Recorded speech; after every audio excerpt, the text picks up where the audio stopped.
Hi everyone, welcome to medico वाला। आज इस वीडियो में मैं PDU NIPPT CET entrance exam 2026 का कंप्लीट डिटेल्स में आप लोगों को बताऊंगा, जहां पे एक्सपेक्टेड कट ऑफ के बारे में बताऊंगा, course wise complete counselling process, float कैसे करना है, अपग्रेड कैसे करना है, फ्रीज कैसे करना है, सारा चीज़ें मैं आप लोगों को इस वीडियो में बताऊंगा। कंप्लीट एकदम काउंसलिंग का ए टू जेड चीज़ें आप लोगों को इस वीडियो में पता चलेगा। डॉक्यूमेंट्स क्या लगता है, सीट मैट्रिक्स क्या क्या है, कहाँ पे है, एंड सब कुछ आप लोग इस वीडियो में पता चलेगा। एंड चैनल पे नया हो तो मेरा टेलीग्राम चैनल वगैरह आप लोग ज्वाइन कर सकते हो फॉर अपडेट्स वगैरह के लिए, पीडीएफ्स वगैरह के लिए। इसी वीडियो की डिस्क्रिप्शन में लिंक अवेलेबल है एंड आप लोग जाके ज्वाइन कर सकते हैं। चलिए हम लोग वीडियो स्टार्ट करते हैं। एंड कमेंट सेक्शन में एक चीज़ आप लोग बताना, नहीं, मैं एंड में बताऊंगा आप लोगों को। चलिए, एक्सपेक्टेड जो कट ऑफ है, मैं लास्ट ईयर के अकॉर्डिंग कुछ स्टूडेंट्स के साथ बातें वगैरह करके मुझे एक चीज़ तो पता चला, थोड़ा बहुत आइडिया आप लोगों को देने की कोशिश मैं कर रहा हूँ। मैं भी ये रॉन्ग हो सकता है, ये कट ऑफ वगैरह ये रॉन्ग हो सकता है, मैं पहले ही बता रहा हूँ आप लोगों को, ये बस एक्सपेक्टेड कट ऑफ है। कोर्स वाइज ये देखिए, course wise BPT bachelor in physiotherapy के लिए जनरल का 67 68 में भी this type of cut off जा सकता है। ओबीसी के लिए 62 63 जा सकता है। एससी के लिए 58 प्लस में भी जा सकता है। एससी के लिए 57, बीओटी के लिए जनरल के लिए 64 65 this type of cut off जा सकता है। ओबीसी के लिए 57 58 प्लस, एससी के लिए 54 55 this type of cut off जा सकता है इस बार। एंड एसटी के लिए 54 प्लस लगभग। बीपीओ के लिए 62 प्लस एंड ओबीसी के लिए बीपीओ में 59 60 this type of cut off जा सकता है। एंड आप लोग बोलोगे बीओटी में, ऐसा नहीं, कोई कोर्स वाइज में ये सब नहीं बता रहा हूँ, बस वो सब बता रहा हूँ, ऐसा नहीं कि वो अच्छा है वो बुरा है, दिस टाइप ऑफ चीज़ें नहीं। तो बीपीओ में may be 59 60 this type of cut off जा सकता है for the OBC category. And SC के लिए 53 प्लस एंड एसटी के लिए 52 प्लस लगभग। बीएसएलपी के लिए 58 प्लस, ओबीसी के लिए 56 प्लस, एससी के लिए 52 प्लस, एसटी के लिए 50। ये बस एक्सपेक्टेड कुछ कट ऑफ है, कुछ चीज़ें मैं उन लोगों के साथ डिस्कस करके मैं ये सारा चीज़ें बता रहा हूँ।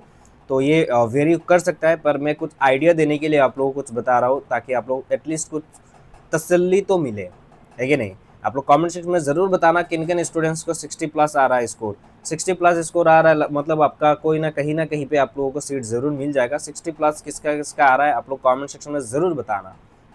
ओके, आगे बढ़ते हैं। हम लोग काउंसलिंग का कुछ चीज़ें देख लेते हैं। अभी कट ऑफ तो बता दिया, काउंसलिंग में आते हैं। काउंसलिंग में देखिए, फर्स्ट राउंड काउंसलिंग जो होगा वो अभी तो मे बी 10 जुलाई से स्टार्ट होने वाला है। 10 जुलाई से मे बी स्टार्ट होगा, कब होगा I don't know. May be 11 जुलाई से, रिजल्ट तो 8 को बोला गया था पर 9 को आया, तो ये भी मतलब 11 को हो सकता है, आई डोंट नो। अभी तक नोटिफिकेशन कुछ नहीं आया है, कुछ भी आता है मैं तो आप लोगों को अपडेट ज़रूर करूँगा। आप लोगों को कुछ चीज़ें बताना चाहूँगा। पहली बात तो क्या, आपको चॉइस फिलिंग करना होगा। चॉइस फिलिंग करने के बाद फर्स्ट राउंड का जो चॉइस फिलिंग है वो करना होगा। उसके बाद एक रिजल्ट आएगा। जिनको जिनको सीट मिलता है उन लोगों को 10,000 रुपीज़ आप लोगों को देना पड़ेगा, है ना। 10,000 रुपया दे के आप लोगों को सीट को बुक करना पड़ेगा। एंड देन आप लोगों को 10,000 वगैरह दोगे ना, वो सारा रिसीव एंड जितने भी सारा डॉक्यूमेंट्स लगता है मैं आगे बताऊंगा, वो सारा लेके फिजिकल वेरिफिकेशन और काउंसलिंग और एडमिशन के लिए आप लोगों को उसी कॉलेज में जाना पड़ेगा जो भी कॉलेज में आप लोगों का सीट अलॉट होता है। ओके, उसके बाद सेकेंड राउंड काउंसलिंग होगा। सेकेंड राउंड काउंसलिंग में भी आप लोगों को चॉइस फिलिंग करने की ज़रूरत नहीं है, बस ऑटोमेटिकली वो सारा चीज़ें होगा जहाँ पे हमने अपने पहले प्रेफरेंसेस वगैरह डाला गया था। जो लोग अपग्रेड करना चाहेंगे, जो लोग फ्लोट करना चाहेंगे, फ्लोट और अपग्रेड, एंड जो लोग फ्रीज करना चाहेंगे, वो सारा चीज़ें ब्ला ब्ला। मैं बस आप लोगों को ये नोटिफिकेशन दिखा रहा हूँ, आप लोगों को समझा दूंगा। लास्ट में एक मॉपअप राउंड काउंसलिंग होता है, वो ऑफलाइन होता है, आप लोगों को खुद जाना पड़ेगा, ऑफलाइन मोड में होता है। ऑफलाइन मॉपअप राउंड जो होता है वो ऑफलाइन होता है एंड आप लोगों को बुलाते हैं। मे बी इस बार पीडीयू और आईपीपीटी में बुलाएंगे, आप लोगों को वहाँ पे जाना पड़ेगा। जाने के बाद आप लोगों को मॉपअप राउंड काउंसलिंग होगा। मॉपअप राउंड काउंसलिंग में सच बता रहा हूँ बहुत सीट रहता है। लास्ट ईयर भी बहुत सीट रहा था, तो उसके बाद बहुत सारे स्टूडेंट चले गए, तो मॉपअप राउंड काउंसलिंग में कट ऑफ भी बहुत कम जाता है, ठीक है नहीं। मैं वो सारा चीज़ें तो मैं अपडेट दूंगा ज़रूर, कैसे कैसे जाना है, क्यों जाना है, कब जाना है, सारा चीज़ें बताऊंगा। एंड किन को उनको जाना पड़ेगा वो भी इस बार मैं आप लोगों को प्रॉपर तरीके से इस बार गाइड करूंगा। आगे बढ़ते हैं। सीट मैट्रिक्स हम लोग देख लेते हैं। पहली बात तो हम लोग कॉलेज वाइज देख लेते हैं, कॉलेज में कौन सा कॉलेज कहाँ पे है, कौन सा यूनिवर्सिटी से एफिलिएशन है। आप लोग देख लीजिए, PDU NIPPT new Delhi, university of Delhi से एफिलिएटेड है। ये सारा चीज़ें कोर्सेस ये देखिए। एनआईएलटी कोलकाता में क्या कोर्सेज है, 3 कोर्सेज है, बीपीटी बीओटी एंड बीपीओ है। एनआईईपीएमडी चेन्नई में है, ये तीनों कोर्सेज। एसबीएनआईआर कटक में है ये। एंड ये मुंबई में देखिए, अर्स कलकत्ता में ये देखिए। एनसीआरसी गुवाहाटी में देखिए बीएसएलपी कोर्स है। सीआरसी पटना में बीपीओ कोर्स है ना। एंड सीआरसी गुवाहाटी जो बीएसएलपी कोर्स है, मतलब जीएमसीएच में जो कोर्स है बीएसएलपी, वो यूनिवर्सिटी एस स्विचेस के अंडर में ही है। रखना, मतलब वैसे भी जीएमसी तो एसएस स्विचेस के अंडर में ही है, वो तो आपको बताइए, मतलब एफिलिएशन वगैरह। एनीवे अभी आते हैं प्रॉपर सीट मैट्रिक्स में। सीट मैट्रिक्स आप लोग देख लीजिए कहाँ कहाँ पे कितना सीट्स है। मैं ये क्यों बता रहा हूँ, आपको प्रेफरेंस लिस्ट बनाना पड़ेगा ना, आपको कहाँ पे चाहिए। लाइक एक स्टूडेंट है कि पहला प्रेफरेंस वो देना चाहेगा कि एनआईएलडी कलकत्ता में बीपीओ, दूसरा प्रेफरेंस देना चाहेगा पीडीयू एनआईपीपीडी में बीपीओ, तीसरा जो ऑप्शन देना चाहेगा कि मुझे और भी चाहिए कॉलेज, लाइक है ना कि मुझे एसबीएनआई कटक में चाहिए बीपीओ, तो वो देखेगा। उसके बाद मुझे सीआरसी गुवाहाटी में बीपीओ चाहिए, तो गुवाहाटी में बीपीओ है ही नहीं, तो प्रेफरेंस कैसे देगा, है कि नहीं। सीआरसी गुवाहाटी में क्या है, बीएसएलपी है। दिस टाइप ऑफ, तो आप लोगों को ये सीट मैट्रिक्स प्रॉपर्ली देखना पड़ेगा, ताकि आप लोगों को जो प्रेफरेंस लिस्ट आपको बनाना है वो आपको प्रॉपर्ली समझ में आ जाए। एंड मेक श्योर कि 1 से लेके 15 आप लोग प्रेफरेंसेस दे पाएंगे, 1 to 15 आप लोग प्रेफरेंसेस दे पाएंगे, जहाँ पे पहला आप लोग कुछ भी दे दीजिए, लाइक पीडीयू एनआईपीपीटी का बीपीटी दे दीजिए, सेकंड में सिर्फ फिर से पीडीयू एनआईपीपीटी का बीओटी दे दीजिए, तीसरा दे दीजिए पीडीयू एनआईपीपीटी का फिर से बीपीओ दे दीजिए। मतलब आपको सिर्फ पीडीयू एनआईपीपीटी में ही लेना, कुछ भी कोर्स हो। दिस टाइप ऑफ आप लोग यदि चीज़ें सोच रहे हो तो वही देना है, आपको अपने अपने अकॉर्डिंग देना है। तो पहला प्रेफरेंस जो देखा जाएगा वो देने की कोशिश करेंगे। पहला प्रेफरेंस आप लोगों को यदि नहीं मिलता तो सेकंड प्रेफरेंस देखेंगे, सेकंड प्रेफरेंस वाला कॉलेज आपको दिया जाता है, कोर्स दिया जाता है, तो वो दे देगा ऑटोमेटिकली सिस्टम की तरफ से। तीसरा प्रेफरेंस देखेंगे, दिस टाइप ऑफ चीज़ है। यदि नहीं मिलता पहला प्रेफरेंस, दूसरा प्रेफरेंस आप लोगों को सीट नहीं मिला, तो तीसरा प्रेफरेंस आप लोगों को सीट मिला, तो वही अलॉट हो जाएगा काउंसलिंग में। वही चीज़ है, समझा रहा हूँ। तो इसीलिए आप लोगों को सीट मैट्रिक्स एंड कहाँ कहाँ पे कोर्सेस है वो आपको देखना बहुत ज़रूरी है, आप लोग देख लीजिए, है ना। कुछ रिजर्वेशंस भी है, लाइक हॉराइजॉन्टल रिजर्वेशंस भी, पीडब्ल्यूडी का भी रिजर्वेशन है, नॉर्थ ईस्टर्न स्टेट का भी रिजर्वेशन है, like BPT and BOT. And 2 seats each, BPT का 2 सीट्स, बीओटी का 2 सीट्स, एंड 1 सीट बीपीओ के लिए रिजर्व रहेगा एसबीएनआईआर एंड एनआईएलडी कलकत्ता में, एसबीएनआईआर टीआर में एंड एनआईएलडी में। ओके, एंड 1 सीट बीएसएलपी रिजर्व रहेगा एसबीएनआईआर टीआर में, बीएसएलपी का भी 1 सीट रिजर्व रहेगा एसबीएनआईआर टीआर में। ये सब सारा चीज़ें बताया भी गया है। एंड चलते हैं फी स्ट्रक्चर। फी स्ट्रक्चर आप लोग देख लीजिए, ये fee structure college wise. And आप लोग देखें कटक में क्या है, एसबीएनआई कटक में क्या, एनआईएलडी में, एनआईई पीएमडी में चेन्नई में, पीडीयू एनआईपीपीडी न्यू दिल्ली में, सीआरसी में, सीआरसी पटना में, गुवाहाटी में, ये देखिए। एंड कुछ कुछ जगह पे थोड़ा फ़ी कम है, कुछ कुछ जगह पे थोड़ा फ़ी ज़्यादा है कोर्स का। लाइक यहाँ पे देखिए 11,000 है, पीडीयू एनआईपीपीडी में 10,000 है, गुवाहाटी जीएमसी में 10,000 है। दिस टाइप ऑफ चीज़ें। आगे बढ़ते हैं। अभी आता है ऑनलाइन काउंसलिंग कैसे होगा। पहली बात तो क्या है, आपको एक प्रेफरेंस लिस्ट बनाना है, जहाँ पे 1 से लेकर 15 आप लोगों को प्रेफरेंस लिस्ट बनाना है, एक एक करके आप लोगों को सारा, एंड मतलब कौन सा कॉलेज में आपको सीट चाहिए। उसके बाद आप लोग डॉक्यूमेंट्स, आपका जो जो चीज़ें हैं, मैं आप लोगों को क्या करना पड़ेगा, वो पूरा सारा चीज़ें आप लोगों को रखना पड़ेगा, डॉक्यूमेंट्स जो जो लगता है। मैं आगे आप लोगों को डॉक्यूमेंट्स लिस्ट दिखा दूंगा क्या क्या चीज़ें लगता है। उसके बाद प्रेफरेंस लिस्ट कैसे, एग्जाम्पल के मैं बता दूँ, एग्जाम्पल के लिए लाइक आपने पहला प्रेफरेंस दिया बीपीटी एसबीएनआईआर टीआर में दे दिया, दूसरा प्रेफरेंस आपने बना दिया कि बीपीटी पीडीयू एनआईपीपीडी में, तीसरा जो है वो बीएसएलपी जीएमसीएच दे दिया। प्रेफरेंसेस क्यों देना है मैं आपको बता देना चाहूँगा। काउंसलिंग में चॉइस फिलिंग करना पड़ता है, काउंसलिंग में चॉइस फिलिंग करना पड़ता है, आप लोगों को ऑफलाइन नहीं जाना पड़ता है, काउंसलिंग में चॉइस फिलिंग करना पड़ता है, जहाँ पे आपका प्रेफरेंसेस देना पड़ते हैं कि कौन सा कॉलेज आपको चाहिए। दिस टाइप ऑफ, मैंने बस एग्जाम्पल के लिए 3 कॉलेज दे दिया है, लाइक बीपीटी के लिए एसबीएनआई है, बीपीटी पीडीयू एनआईपीपीडी, बीएसएलपी जीएमसी। आप सोच रहे कि एक ही कॉलेज में 3-4 प्रेफरेंसेस दे पाएंगे, हाँ दे पाएंगे, कोई इश्यू नहीं है। तो ये तीनों दे दिया।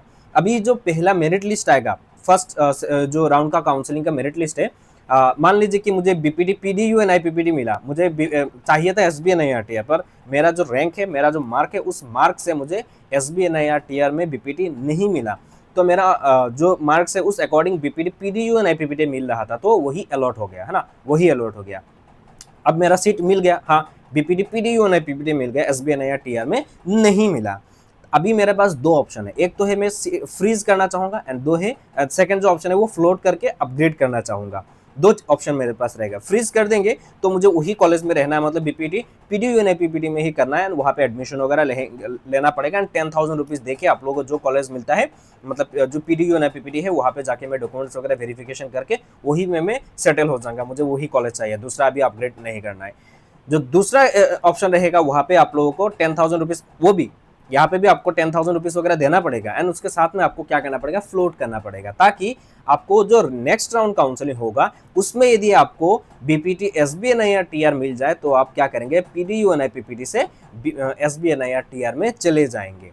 समझ रहे हो आप। एंड यदि आपको नहीं मिलता है सेकंड राउंड में कि आपको नहीं मिल रहा है मतलब पीडीयू एनआईपीपीटी में ही रहना है एंड आपको एसबीएनआई या टीआर में सीट नहीं मिला, मतलब आप यहाँ से यहाँ नहीं जा पा रहे हो, आपका अपग्रेड नहीं हुआ है, तो आप क्या कर पाएंगे, उसी में रह पाएंगे, मतलब बीपीटी पीडीयू एनआईपीपीटी में कर पाएंगे। वही चीज़ें मैं बता रहा हूँ। यदि आपको अपग्रेड नहीं करना है, फ्रीज करके आप लोग वही में पेमेंट वगैरह करके वही जगह एडमिशन ले लेंगे। एंड यदि आपको नहीं, अब मुझे अपग्रेड करना है, मुझे पहला प्रेफरेंस चाहिए, मुझे पीडीयू एनआईपीपीटी में करना है, ठीक है, मुझे एसबीएनआईआर में भी जाना है, जो पहले मैंने प्रेफरेंस डाला कि बीपीटी एसबीएनआईआर टीआर, तो वहाँ पे जाना है। उसके लिए आपको क्या करना है, फ्लोट करना है, फ्लोट करके अपग्रेड करना है। पर वहाँ पे भी सेम चीज़ होगा, 10,000 रुपीज़ देना पड़ेगा एंड सीट वगैरह ले लिया एंड एडमिशन वगैरह भी कर लोगे, है ना, एडमिशन वगैरह भी कर लोगे, कोई इशू नहीं है। बाद में जब आपको सेकंड राउंड में यदि सीट मिल जाता है तो आप उसी में चले जाएंगे यहाँ पे। एंड क्या होगा, फी वगैरह भी देने की ज़रूरत नहीं पड़ेगा, ऐसा नहीं कि जब अकॉर्डिंग वो सारा चीज़ें मतलब यदि ज़्यादा और देना पड़ेगा, कॉलेज वाइज फ़ी थोड़ा वेरी करता है ना, पीडीयू एनआईपीपीटी में थोड़ा फ़ी में भी कम है थोड़ा, एंड यहाँ से तो आपको थोड़ा जो रहेगा वो आपको देना पड़ेगा। डॉक्यूमेंट्स वगैरह भी आपको झंझट लेने की ज़रूरत नहीं, यहाँ से सीधा ट्रांसफ़र कर देंगे आपको, बस वहाँ पे कॉलेज में जाके आप लोगों को पहला वाला सारा चीज़ें दिखा देंगे, तो ईजी रहेगा प्रोसेस। ऐसे कोई टेंशन लेने की बात नहीं है बिल्कुल भी। आप लोगों को कुछ भी वहाँ पे इशू नहीं आएगा कि मुझे कॉलेज चेंज करना है तो ये इशू आएगा, दिस टाइप ऑफ चीज़ें कुछ भी नहीं होगा। आपको सिंपली बस काउंसलिंग करना है एंड एडमिशन वगैरह हो जाएगा।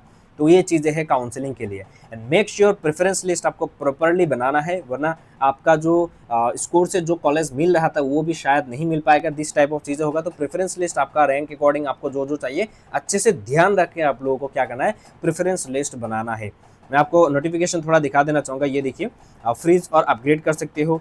And after each round of document verification cum e counselling admission, net vacant seats will be allocated, seat allocation and document verification will continue for 2 to 3 rounds और till the seats are filled up, है ना, और mop up round भी होता है। तो ये freeze upgrade ये सारा चीज़ एक्चुअली यहाँ पे बताया भी गया है, तो वो सारा चीज़ें है। आपका पहला फर्स्ट राउंड में आप लोगों का काउंसलिंग हो गया एंड एक सीट मिल गया आपको, आप लोगों को 10,000 रुपीज़ दे के अभी रखना पड़ेगा। 10,000 रुपीज़ देने के बाद आप लोगों को क्या करना पड़ेगा, जो भी कॉलेज अलॉट होता है उस कॉलेज में जाके आप लोगों को सारा चीज़ें, बाकी सारा चीज़ें एक्चुअली करना पड़ता है।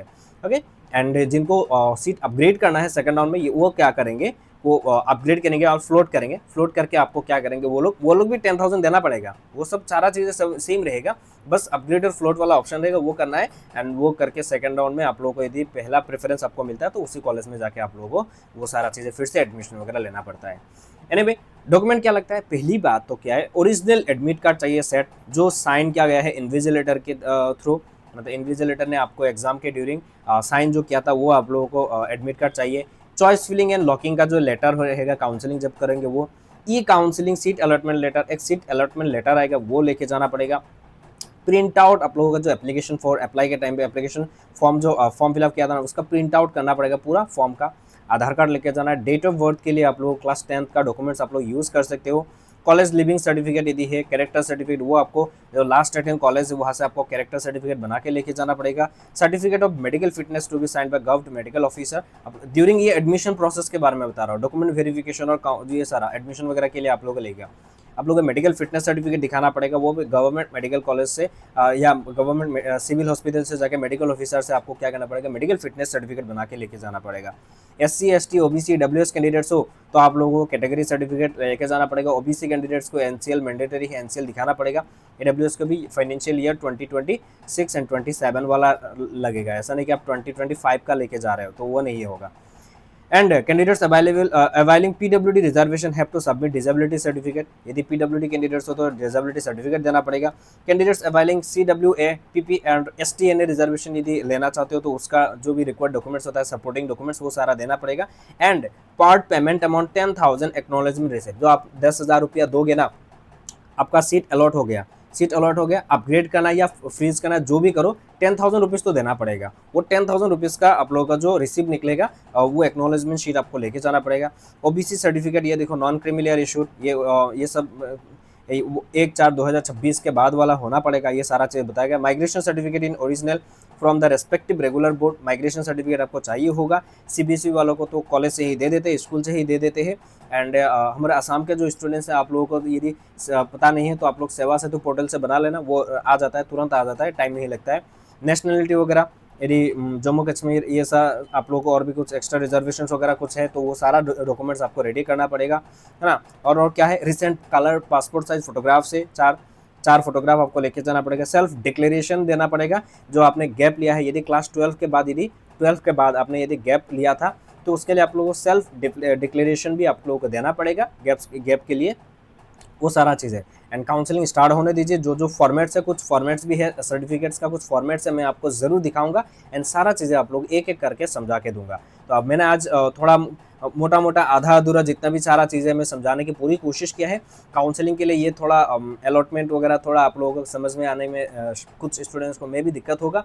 मैं आपको बार बार बता रहा हूँ, आप लोगों को ये सीट मैट्रिक्स देखना है। क्या देखना है? ये सीट मैट्रिक्स देखना है, seat matrix and college wise देखना है। आपको जो कॉलेज चाहिए फर्स्ट सेकेंड थर्ड ऐसा करके 1 से 15 आप लोग सेलेक्ट कर पाएंगे, प्रेफरेंस दे पाएंगे। आप लोग का 10 प्रेफरेंस आपको सेलेक्ट करना है तो 10 कर लीजिए, 7 कर लीजिए, 3 कर लीजिए, जो भी है आपको प्रेफरेंस लिस्ट बनाए। प्रेफरेंस लिस्ट बनाने के बाद आप लोगों को काउंसलिंग में आप लोगों को चॉइस फिलिंग करना पड़ेगा एंड डॉक्यूमेंट्स वगैरह आपको जितने भी सारा चीज़ें वो आप लोग रेडी कीजिए एंड उसके बाद आपको प्रेफरेंस वाइज आप लोगों को सीट अलॉट होगा। यदि आप लोगों को जो आपका मनपसंद है, लाइक आपने पहला प्रेफरेंस ये दे दिया, ये अलॉट नहीं हुआ, ये अलॉट हो गया, तो आपको मन है कि नहीं मुझे यहीं पे रहना है, तो फ्रीज करके 10,000 रुपया वगैरह देके सीट वगैरह लेके आप एडमिशन लेके आराम से रहिए, एडमिशन हो गया। फिर भी आपको ये सीट तो मिल गया, इस कॉलेज में मिल गया, फिर भी आपका मन है नहीं मुझे सेकंड राउंड में यहाँ पे जाना है, तो ऑटोमेटिकली चॉइस फिल फिर से करने की जरूरत नहीं पड़ेगा।